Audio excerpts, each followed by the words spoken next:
So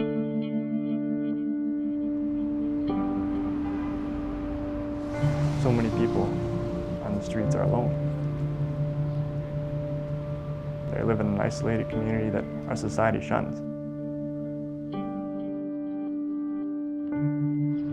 It's very difficult to encourage people to quit using drugs or quit drinking when they sleep under a bridge.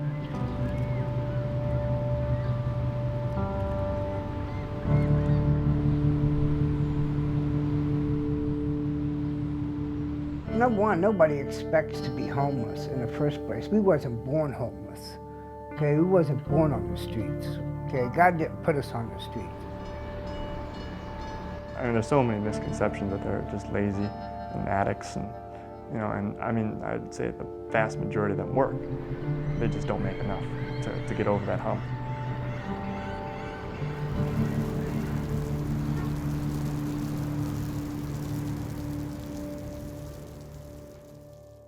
My name is Brian Locke, and I'm the founder of the Metanoia Project.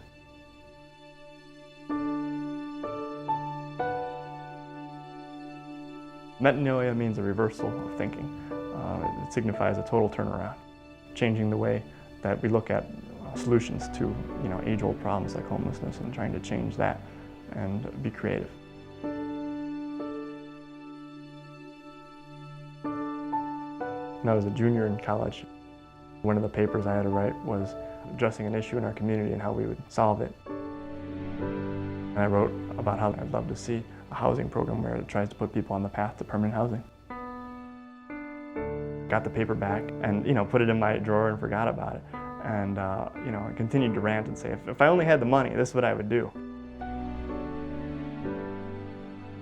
One day somebody told me about this $40,000 grant to fund the ultimate realization of a noble purpose.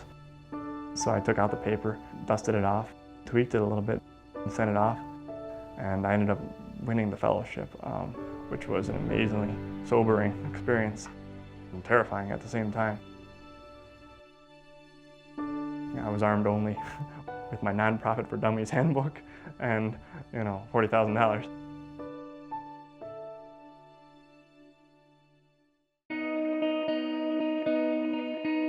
The idea of the Metanoia Project was to find a truly permanent solution to end homelessness for individuals, not to put them into public housing and then, kind of forget about them, but to give them an opportunity to own the home where they don't have to pay rent. Instead, they'd be building wealth and permanence in their life and structure. I met Brian 2 years ago. I was on the streets, living on the streets. Brian and I developed a friendship. It became a special friendship to where I started realizing, there's people that really care for you out there. Because at one time I thought nobody cared. He's come a long way. He sobered up by himself on the streets, him and his wife, which is just such a difficult thing to do alone. We had to prove ourselves to Brian and his family and stuff that we can stop doing our drinking and we can better ourselves and show that we can handle responsibilities.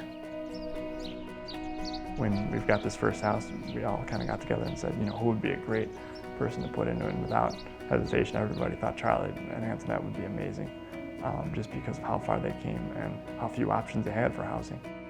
It was really incredible that Brian had made this a reality. It's actually a dream that I wanted to have my own home one day. Just those little simple things you take for granted, for them to enjoy. Charlie made about 18 gallons of coffee, because it was the first time I think he's ever had a coffee machine where it was, all you could drink. Oh, that's nice. Antoinette hadn't watched TV in such a long time. I think she's spent a few weeks just watching TV, catching up. Why not after, 10 years of being homeless? They deserved it. The first 3 months were rent-free. We just asked them to take their time and get acquainted, get used to having a house and all the many things that entails. The next 3 months, we asked them to pay the utilities, and they're moving on to their 7th month now. Charlie's already paid the 7th month at a time, prepaying rent. Amazing, I couldn't be, from a landlord perspective, couldn't be happier. So we got to basically start from scratch because we have no idea what they cut out. The vast majority of the houses out there that have been foreclosed on, the copper's been ripped out. You know, all the electrical wires have been taken out, all the plumbing's been taken out. So there's a lot of repair work that's needed. We're employing homeless and previously homeless individuals to actually do the work on the homes. Charlie, who lives in this house, will be working on the next house. So build that ownership not only of the community, of his house, of his neighbor's house, and at the same time gives him skills to potentially get a job with. I think that if you really want to make a change, you should give a hand into your own home. You got it, go for it. You got it.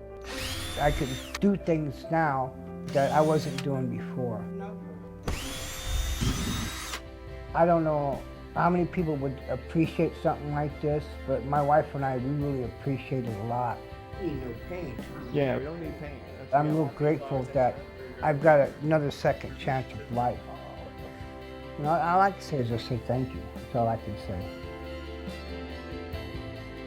For me, it's all about these little moments of bliss. One of those was showing Charlie and Antoinette the house and giving them the tour, you know, and handing over the keys was just, you know, words can't describe that moment. It makes it all worthwhile.